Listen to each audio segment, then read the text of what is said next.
So we're going to try and finish this book for you, me, myself, and I. It's my Thanksgiving treat for you.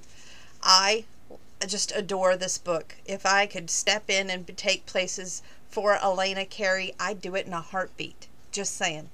So let's start here with page I have 229 marked, but we're going to see if it's 230. He'd sit there until it ended, and from the way his head was bobbing, she figured he was listening to the same station she was, singing Travis Tritt was singing Best of Intentions. And though most of the lyrics didn't apply to their situation, the idea kind of did. When the last piano note played, Pax got out of his truck and hurried around to open her door. Had to hear that song to the end, he explained. I remember that from high school. She slid out of the seat. Why do you think you always have to listen to the whole song? He picked up the hand and looped it in through his arm. Grandpa was superstitious about that, so I adopted it from him. When I was a little boy, we'd be out in the barn or in the field, and we'd sit there. He'd be listening to music, depending on where we were.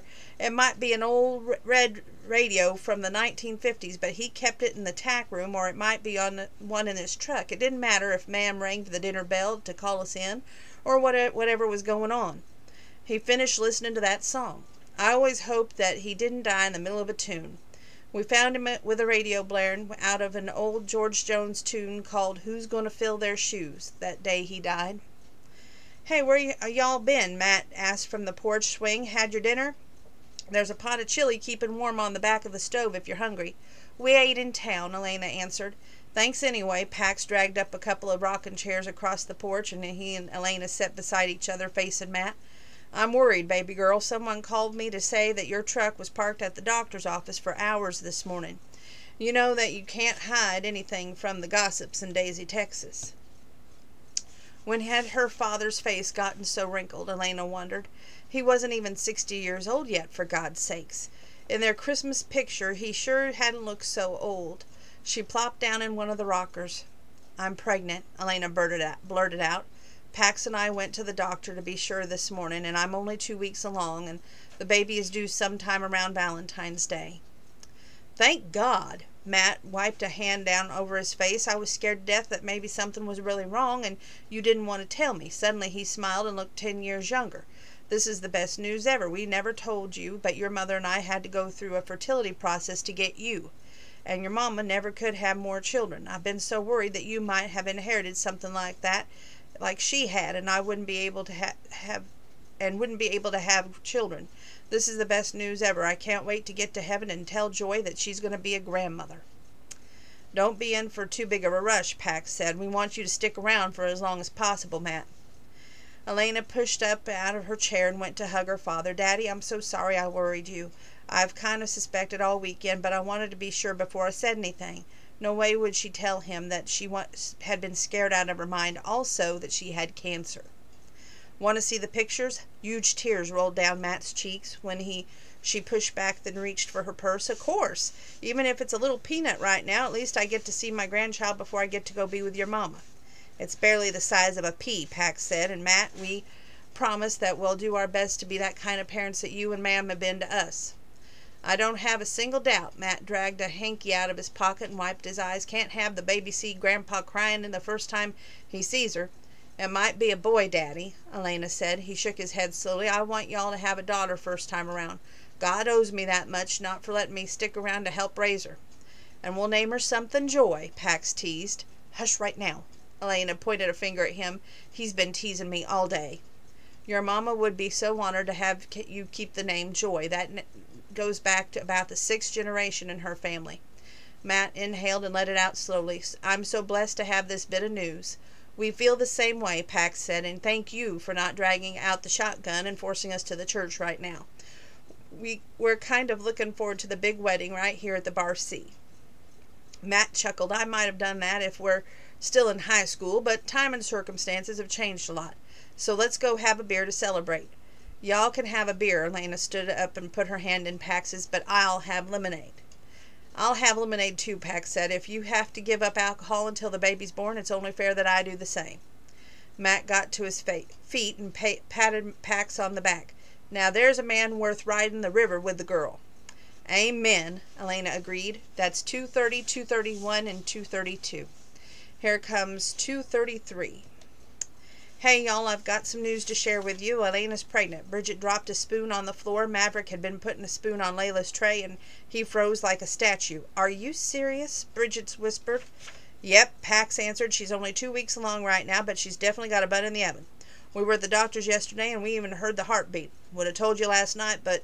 He stammered. What happened last night? Iris came into the kitchen with Layla in her arms.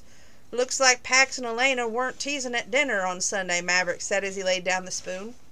About what? Iris asked. Elena is pregnant, Pax said. We weren't sure until yesterday. I wanted to wait to tell you until we could all be together. You were all off this afternoon with your church friends, ma'am. Congratulations, Iris said. Now you don't have to argue about when to start your family, now do you? How do you feel about being a father? Maverick clamped a hand on his shoulder. How did you? Pax laid a hand on his brother's. I fell in love with Layla the minute I laid my eyes on her, Maverick replied. She might not be mine or Bridget's by blood, but by golly, she belongs to both of us by heart. But you didn't answer my question. Great, Pax said. Absolutely wonderful. By birth, Layla belonged to another couple. Her mother had been Bridget's best friend, Deidre, over in Ireland. When she and Layla's father both died in a car accident, Bridget had taken Layla to raise.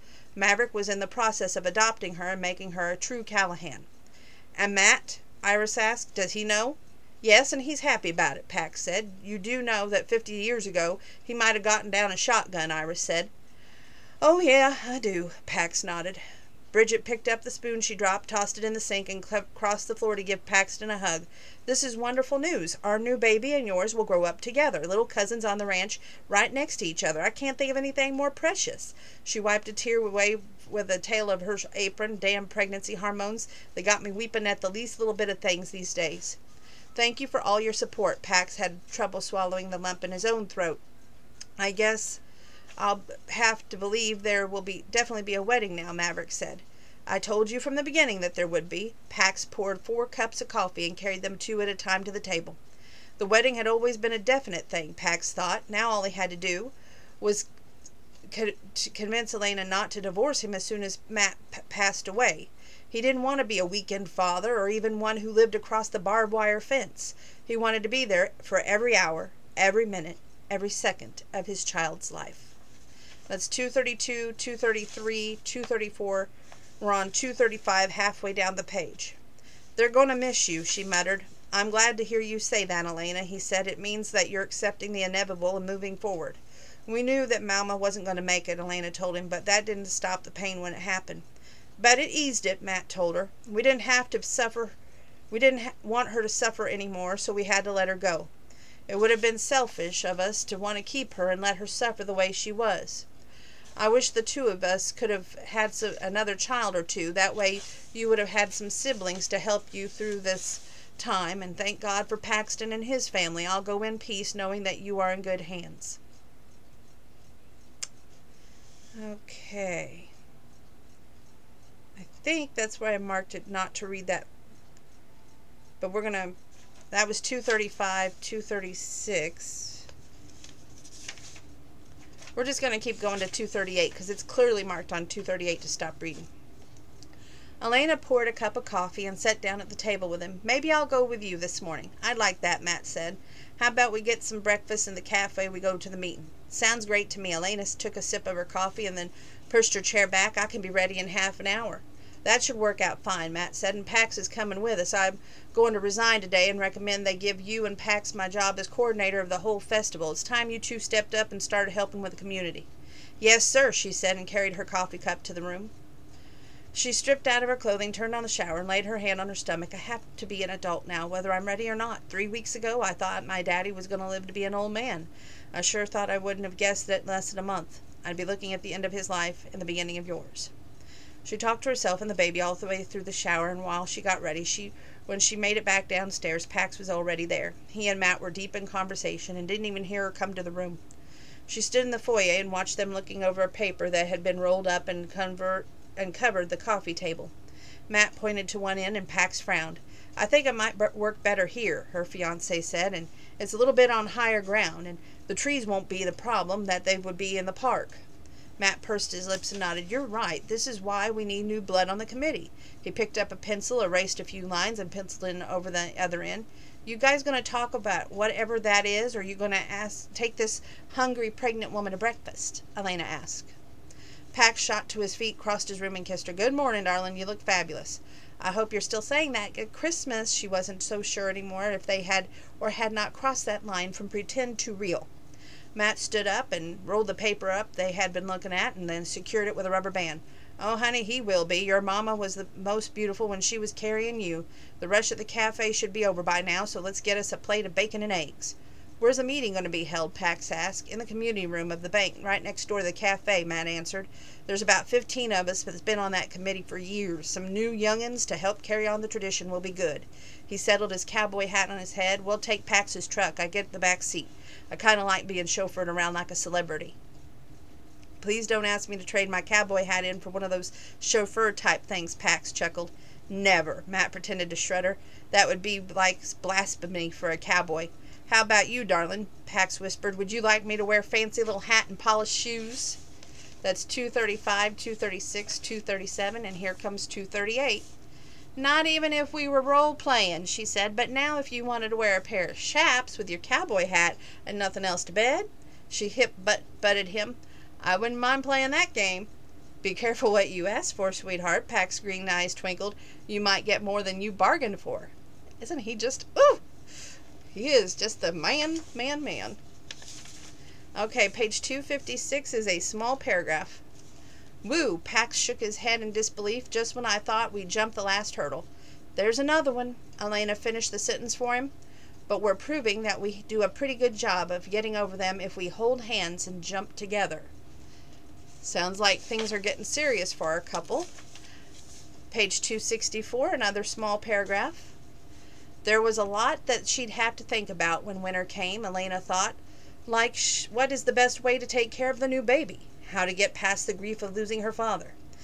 Thank God she and Pax had decided to wait on the divorce. She wanted him beside her through the next few months. No, that wasn't right. She didn't only want him. She needed him in her life forever. Okay, page 268 and 269, and we'll do this right here. Friends becoming family, Elena was thinking when Trudy joined him. She was going to need all of them to help get her through the next few days and weeks. An hour later, the presents had been opened. Elena still had what appeared to be a permanent blush on her face because of all the sexy lingerie the women had given her. Dozens of cookies had been devoured, and the babies were having a good time with all the tissue paper scattered on the floor. So what's next on the agenda for tomorrow? Trudy asked. I'm planning to make breakfast a light lunch. Rehearsal dinner will be tomorrow evening at the church. Iris had as a caterer lined up for that. We have a lady bringing in stuff to do mani-pedis in the morning, Elena answered. Then in the afternoon, a massage therapist is coming to give us all a full-body massage. Then we do a rehearsal at 6 o'clock and the dinner afterward. I'm getting nervous just thinking about how fast the days are going. That's completely normal, Trudy said. I'd worry more if you didn't get a little bit of the bride jitters. Yep, Iris said. Do you think that a massage lady can work miracles and rub a few of these wrinkles out of my face? Who said it's a massage lady? Elena giggled and remembered teasing Pax about the chaps. Maybe it's a cowboy wearing nothing but chaps and boots. Oh my, Iris laid a hand on her chest. If he's going to be doing that, then I'll be last. Why's that? Elena asked. By then he'll be too tired to laugh at the gravity and has claimed most of my skin, Iris answered. It's a middle-aged lady who's been doing this for years, Elena confessed. All of your husbands would kill me if I brought in a hunky man in here to massage us. They might at that, Retta yawned, but what a way to go. I don't know about you, the rest of you, but I'm taking my daughter, Miss Cranky Pants Annie, up to bed. It's early, but it was a long drive out here, and we've got a big day tomorrow. Lord, I'm looking forward to having my nails done and getting a massage, even if it won't be by a sexy cowboy. I would have driven all the way to California for that. 268, 269, 270. Me too. Claire looked down at her nails. It's so sweet of you to plan something like this for all of us. Daddy and the wedding planner did it, Elena admitted, and Saturday morning the hairdresser will be here to take care of all of us. Holy smokes, Dixie exclaimed. I hope someday I can have a wedding like this. What you want most, Claire said, is a good marriage like we all have got, and what Elena and Pax will have. You got that right, Dixie said. Page 271. She put her hand in his, stood up, and asked, "Do you have your vows written?" "Yep, and memorized," he answered. "How about you?" "Haven't even started 'em yet," she answered. "I'm worried about making vows in front of God and the preacher and my daddy that I don't intend to keep." He gave a kiss on her forehead. "Just speak from your heart." "Good advice, but it's hard to follow," she said. Again, page 272, 273, 274. Pax kissed Elena goodnight at the ranch house door and headed for the Callahan ranch. There would be cowboys in every bedroom, sacked out on the sofa, living room, and even a couple of sleeping bags on the living room floor. He went over his vows as he drove home, went straight to his room, took a quick shower, and got into bed. He closed his eyes and hundreds of pictures have flashed through his mind, beginning with his first solid memory of Elena. They couldn't have been more than 3 years old, and she was as tall as he was even at then. Ma'am had left him in the nursery at church Sunday morning, and Elena was sitting in a small rocking chair with a stuffed horse in her arms, singing "Jesus Loves Me" to it. The thought of someone holding a stuffed horse had seemed strange to him, but he liked the idea that she was being nice to the little brown animal. His next memory was of when they were in the first grade, and they flashed on through the years until he got to the ones they made that very night. "I've been in love with her my whole life, and I'm just now realizing it," he said it out loud. He sat up straight in bed and held his head in his hand, and his thoughts swirled around so fast that made him dizzy. "I love Elena Carey, and I really want to marry her for real. I want to have this family with her, and I want to grow old with her," he muttered. He looked at the clock beside his bed. It was 5 minutes past 11. He couldn't write anything in the stars in 55 minutes. Hell, he couldn't even make a simple wire halo in that amount of time. "But I can speak my mind," he whispered as he picked up his phone and sent a text message. "Meet me at the tack room." One came back immediately. "On my way." Most of the guys were snoring when he slipped out the kitchen door and jogged across the pasture. He had a hand on the fence post, sailed over the top strand of the barbed wire, and was out of breath when he reached the barn. Stopping for just a minute to catch his breath, he checked the time again, and he had 45 minutes now to convince her his love was real. After all, it would be bad luck if he saw her on their wedding day before she walked down the aisle. She met him right inside the barn doors. "Please don't tell me you changed your mind." He put his arms around her and drew her close to his body. "Not one bit. I had to see you before midnight. I had to tell you something, and it can't be done over the phone or by text." He held out at arm lengths and gazed at her worried eyes. "I love you, Elena Carey." She gasped. "What are you talking about?" "I loved you when I was 3 years old, maybe even earlier, but what's my first memory of you? You had a blue-white checkered dress on, you were rocking a little stuffed pony in a church nursery, and I loved you our whole lives, and I can't tell you the exact moment that I fell in love with you, but it's been some time over this past month. You were the kindest, sweetest woman I've ever known, and the sassiest, most determined, and the most bull-headed. At least you aren't wearing rose-colored glasses and seeing only my good side," she joked. That's page 272, 273, 274. "I know you, you know me. We both see things as they are." He stopped long enough to kiss her. Could he really do this? Was he ready for a lifetime commitment? When the kiss ended, he took both her hands in his and dropped down to one knee. "I love you, and I'm in love with you. Let's make tomorrow real. Let's grow old together. Will you marry me, Elena Joy?" She knelt before him, and he was afraid she was going to refuse until he saw tears streaming down her face. Yes, I will, and I love you so much, Pax, and I'm in love with you too." He took her in his arms and held her, both of them on their knees, and tears blending with hers. "Cowboys aren't supposed to cry," he said, "but darling, you've made me the happiest man in the world tonight." "Strong cowboys have strong emotions," she whispered as she brought his lips to hers. Page 275, 276, 277. "I'm getting married today," Elena squealed when she woke on Saturday morning. She threw off the cover, sent Pax a text. "We're getting married today." She got back a message with a dozen heart emojis and one word. "Yes!" exclamation point. "Did I hear my new granddaughter yelling in here?" Iris carried breakfast into her room on a tray. She sounded happy about something that's happening today. "I'm in love with Pax," she said. "Well, I would certainly hope so, since you'll be married to him in about 12 hours. Iris set the tray on the bed. "I wanted to do something really special for you today, so welcome into our family, so I made you my cinnamon rolls for breakfast. You're getting these fresh from the oven, and there's plenty more in the kitchen and for the rest of the girls." "Oh, Iris." Elena opened her arms for a hug. "I've always envied Pax because he had you, and now you'll be my grandmother too, and our baby will have a great-grandmother. That's so exciting." Iris bent and gave Elena a hug. I'm a blessed woman to have both you and Bridget in my family, and to see my boys both very happy. Now eat up, and let's get this show on the road. We've got a lot to do today. The hairdresser will be here in an hour, and I expect it to take several hours to take care of all of us.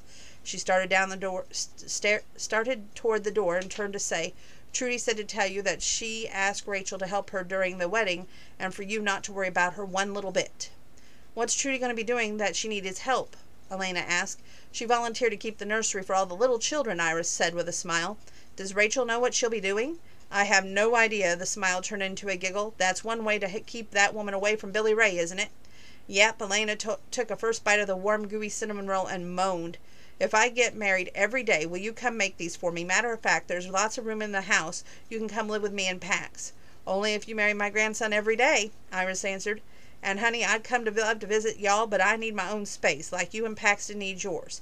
Especially during the first year of marriage. Always remember, though, I'm less than an hour away if you need to talk to me. Thank you, Iris, Elena said. From now on, that will be ma'am to you, not Iris, she said. Thank you most for all of that. Elena nodded and was happy. I don't know what's wrong with my computer, so... Oh, Facebook's acting up. We'll just take care of that by turning off Facebook. Thank you for most of all that, Elena nodded, and was happy that she could truly call her ma'am, and that was not be a big fat lie. 275, 276, here comes 277.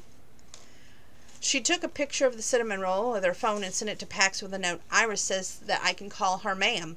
She got back a picture of the dirty plate and a text that read, I had 3 for breakfast. Love you. Pax expected the day to drag by like a turtle on crutches, but he was wrong, and after Matt and Lucas had served up a big breakfast for all the guys at the bar's C bunkhouse, Matt told them that they all would be going to do that morning. Lucas would give the other guys a tour of the ranch, but he and Paxton had business in town. You need me to go with you? Landon asked. He might have a hanging tree between here and there, and you could need some help escaping. Don't think so, Matt said with a grin. I've been trying to get this cowboy in my family for years. Neither he nor my stubborn daughter would listen to anything any one of us would say.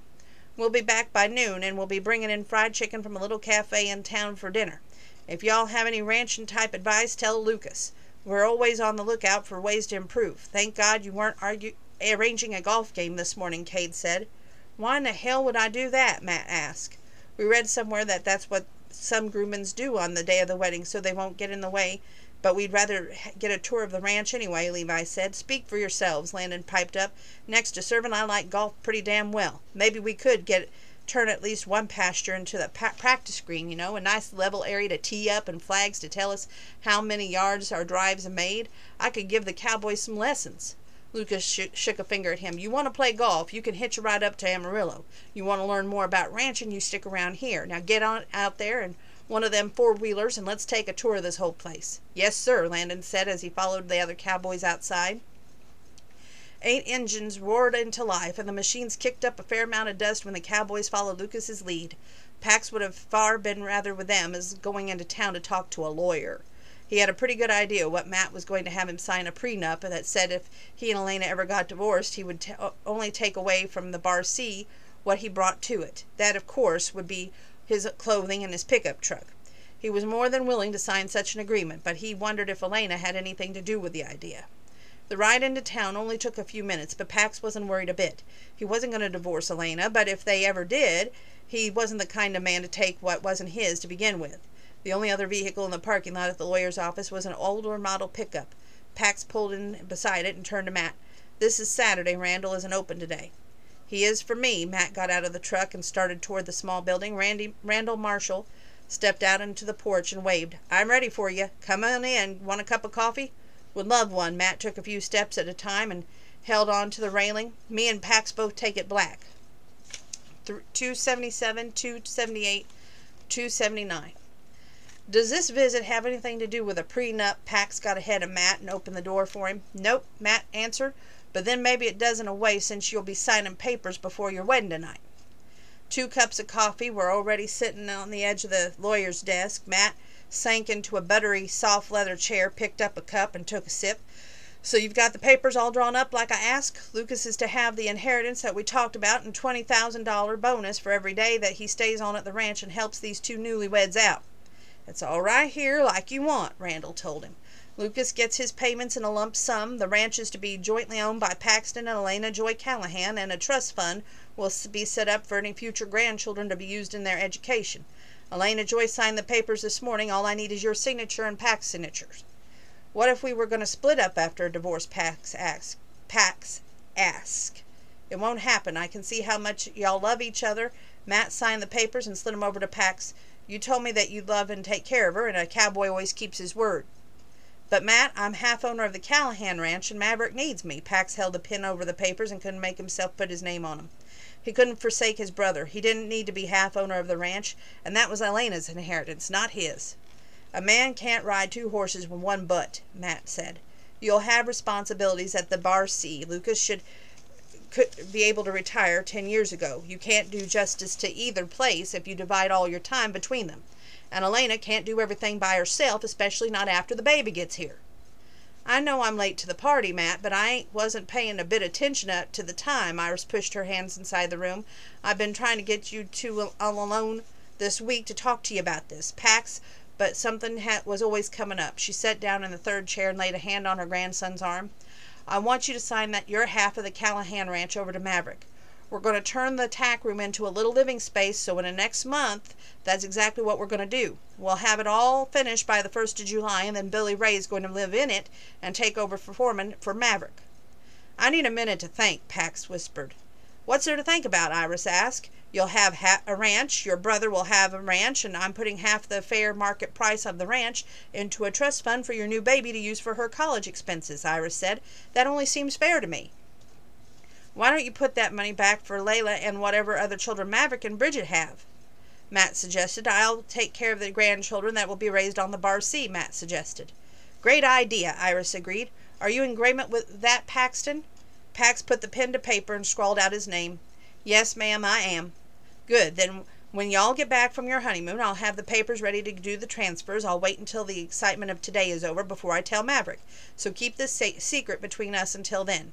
She gave Paxton's arms a gentle squeeze. Now that we got that property settlement done, let's go get ready for a wedding of the century.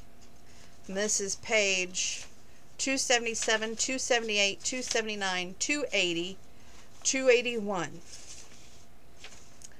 Elena's blonde hair flowed in the soft curls to her shoulders. Bridget and Dixie had done her makeup, and she was all to do to apply the little lipstick to her lips, slip into her dress, and put on her boots. In 1 hour the wedding would start, but the first photographer wanted to take some candid pictures in the living room of the ranch house. She stood in front of the floor-length mirror attached to the back of the bedroom door and held out her hands, not even a tremor. This whole affair had surely started out on the wrong foot, but it ended perfectly. My wedding, she smiled at her reflection, not Daddy's wedding or even a fake one with intentions of divorce or an annulment in a few weeks. Hey, are you ready for some help to get into that gorgeous dress? Emily called from the other side of the door. Elena took a step back and opened it wide. I sure am. Is that photographer here? Oh, yeah, and chomping at the bit for you to come downstairs, Emily said. But, honey, this is your day. My grandmother made me understand that on my wedding, she said, Emily, I don't care if the elastic in your pantyhose pops and your stockings fall down around your ankles. Kick them off to one side and remember that it's your day. Don't let anyone rush you or make you nervous. You want good memories. I listened to her, and so should you. She lowered her voice. I didn't tell her that I wasn't wearing any pantyhose, but that wasn't wearing a little white lace thong that with bride embroidered across the front. Elena slipped off her robe to show that she was wearing the exact same thong. 281, 282. Emily giggled and removed the dress from the bag and slipped it over her head. Who would have thought when we were little kids that we would be marrying good friends? I think I always knew that I'd marry Pax someday, Elena said. I'm glad that we finally came to our senses and realized that we were supposed to be together. Amen, Emily said. At 15 minutes until time ready to walk down the aisle, Elena watched her 6 sparkling clean trucks drive up in the front of the house. Each of the 5 groovemen got out of his vehicle, escorted a bridesmaid across the lawn. Dixie and Landon were already at the barn. She was sitting at the guest table, and Landon was serving as usher until the ceremony began, and it was time to do the scripture reading. Oh, darling, Matt said from the doorway. Elena turned around slowly. You look like an angel, her father whispered. Your mama is smiling up there in heaven for sure tonight. I hope so, Daddy. She crossed the room and hugged him. I'm so happy that I could cry. Don't you dare. Matt held out an envelope. I want you to put this in your suitcase and don't read it until tonight, or maybe you should wait till after your honeymoon. Your mama told me to give it to you on your wedding day. I've done my part. Now you can choose when to open it. Tears welled up in Elena's eyes, but she kept them at bay as she tucked the envelope into one side pocket of her suitcase. Thank you, Daddy, for everything. Right back at you, kid. He bent his arm and she slipped it into hers. Crystal was waiting for them when Matt parked his truck into the spot and reserved for the bride. She put the bridal bouquet into Elena's hand and said, 5 minutes, and then the music will begin. The groom and the preacher will go up the aisle like we practiced last night. Then each of your bridesmaids will be escorted by her husband. When you hear the first strands of the song you picked to come down the aisle to, I will part the filmy curtain and you'll step into the barn. I'm giving you a brief rundown so you won't forget. Thanks. Elena remembered telling Crystal that her dad's short-term memory was suffering and appreciated how she handled the issue. I'm going to step up to the front of the line and set things in motion. 2 minutes now, she said and hurried off. Nervous? Matt asked. Not anymore, Elena answered. You're right here with me and Pax is waiting for me inside. That's my girl, Matt said and patted her hand and asked, Aren't you walking down the aisle to the traditional wedding song? No, Daddy, I'm not. Elena kissed him on the cheek. This is my part of the surprise for Pax, and maybe for you as well. Piano music started. Crystal opened the curtains. Matt and Elena took their first steps into the barn to Bless the Broken Road by Rascal Flatts. All the words to the old song fit her and Pax perfectly, especially the words that said that every sign pointed her straight to him.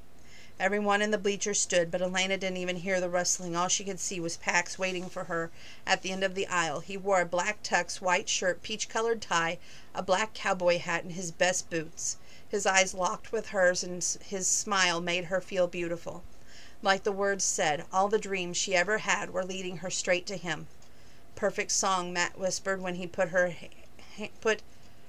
hand into Pax. Take care of her, son, and I expect you to keep the promises you made to me about loving her. Yes, sir, Pax said as he helped her climb the 3 steps up onto the stage. Elena handed her bouquet to Emily, faced Pax, and took both of his hands into hers. Landon stood up from the front of the pew, combed his straggly blonde hair with his fingertips, and took his place behind a lectern that had been set up over to one side. His deep voice carried throughout the barn as he read from Corinthians 13, Love is kind, love is patient, love does not want its own way. Elena's eyes were still locked with Pax's, and as Landon read, they vowed to always love each other without uttering a single word. Later they would say those other vows out loud for the benefit of friends and family who'd come to help them celebrate this day. But what they were expressing with their eyes right then came from their hearts and went down deep into their souls. When it came time to say those vows, Pax didn't have to take notes from his vest pocket like Elena thought he might. Instead, he looked right into her eyes again and said, It takes about 2 seconds to say what I love you, maybe about 5 to ask, will you marry me? But it will take a lifetime to show you how much I love you. We're getting married right now, and today is wonderful, but I intend to try and make every day of our lives as great as the moment. When we're old and gray, we look back on our lives. I don't ever want to have a single regret that you decided to ride this river on the river of life with me. With tears in her eyes, Elena said, I believe I have loved you my whole life, Paxton, from as far back as I can remember. I am glad that you asked me to marry you and that we can journey through life together. I want to grow old with you by my side, and not only to spend the years we will have in this life with you, but to be with you for all of eternity, because it will take me that long to prove to you how much I really, really love you. And with that, I think I can add a hearty amen, the preacher said, and I now pronounce you husband and wife. You may kiss your bride, Paxton. Pax didn't have to be told twice. He drew Elena to him and said, I love you, before their lips met in a long kiss that had some spectators whistling and yelling. I will love you forever and ever, amen, she said softly when they kissed. Funny you should say that, he whispered as Randy Travis' song by that title began to play. Instead of taking her by the hand and leading her down the aisle, he two-stepped with her all the way into the reception area. Perfect, she smiled up at him when they were standing behind the wedding cake table, just like this whole day. Amen, darling. He pulled her against his side, kissed her on the forehead. That was 280, 281, 282, 283, 284, 285. Now we're going to travel through time 18 months later. This is page 286, and 287, 288, 289, and then a rating. 18 months later, Pax came through the back door, removed his coat, gloves, and hat, and rushed across the floor to take Elena in his arms. "Merry Christmas, darling. It's spitting snow out there. I don't think it's enough for a white Christmas, but it'll give us a healthy holiday spirit." "That sounds like something Daddy would say." She slipped her arms around his neck and brought his lips to hers for a long kiss. "Merry Christmas to all." Lucas and Landon pushed their way through the door. "I smell cinnamon rolls. Reminds me of all the Christmases past in this house." Landon shed his coat and went straight for the high chair. "How's my favorite nephew this morning?" he asked the 10-month-old baby. "Are you ready for Mama's famous Christmas breakfast? Is your daddy going to let me take you outside so you can catch some snowflakes on your tongue?" "Not on your life," Paxton answered him. "It's a daddy's job to get his son outside to experience his first snow. And of course he's your favorite nephew, since he's the only one. Bridget and Maverick have 2 girls." Elena removed the pan of cinnamon rolls from the oven, dumped them upside down on a tray, and then buttered cream on top. When she finished, she set the whole thing in the middle of the table. "I'll pour coffee for everyone," Pax said. Elena patted Lucas on the shoulder as they all took their seats. "Lucas, will you say grace for us?" All 4 heads bowed, but Elena didn't pay much attention to the words. She kept one eye on her son sitting beside her in the same high chair she sat in as a baby. When she found out she was pregnant, she remembered laying her hand on her stomach and promising her unborn child that she would bring her grandfather to life through her stories, or for him, whichever the case might be. "Amen," Lucas said. "Your grandpa used to say grace for us," Elena told Tommy as she separated the cinnamon rolls and put them on plates. "He was a lot like your daddy, and you would have loved his smile and his eyes. Your grandma would love you so much she left me a letter to read on my wedding day. It made me cry a little bit, but it also reminded me of what strong parents I had. You've got the same baby boy, and someday you'll be just like your grandpa and your daddy." Landon held out his plate for a cinnamon roll. "I have no doubt about that. I knew your grandpa for only a little while, buddy, but he was a fantastic guy. If you grow up to be half the rancher and cowboy he was, then you'll do well." "Mama, Daddy, and Papa," he said as he pointed to the individuals. "And you were already in Mama's tummy," Elena said as she slipped up behind them, having Pax beside her after losing her father a few weeks after the wedding had softened the sorrow. She and Pax had made an agreement to make sure that Thomas Matthew knew what a great man his grandpa was. Pax had begun showing the baby the pictures from the day he was born. "Yes, you were," Pax said. "So there was your whole family right there in that picture," Landon said. "Yep, it is," Lucas nodded. Pax's smile lit up the whole room. Elena could read his mind and nodded. After all, it was Christmas, and what better time to tell their close friends and family the news? "It's not our whole family," Pax said. "Next Christmas we'll have a 5-month-old baby, and to add to the family, Elena is pregnant and due in July."